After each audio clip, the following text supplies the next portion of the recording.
এদিকে এরই মধ্যেই দেশে ফেরার বার্তা দিয়েছেন শেখ হাসিনা।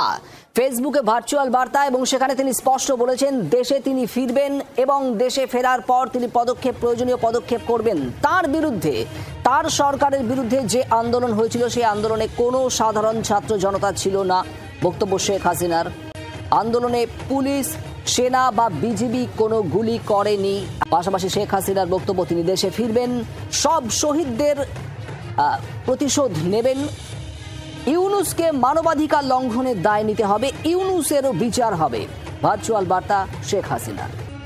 ইউনূস সেই পরিকল্পনা করেছে, যেটা সে নিজেই স্বীকার করেছে, যে মেটিকুলাসলি ডিজাইন করে সে শেখ হাসিনাকে ক্ষমতা থেকে হটিয়েছে এবং সে ক্ষমতা পেয়েছে।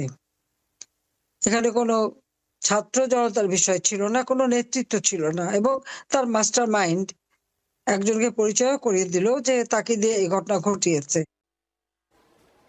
মোহাম্মদ ইউনূসের অন্তর্বর্তী সরকারের অপারেশন ডেভিল হান্ট, তা নিয়েও কি বলেছেন শেখ হাসিনা, শুনুন। অপারেশন ডেভিল হান্ট, কে ডেভিল? কাকে খুঁজছে সে?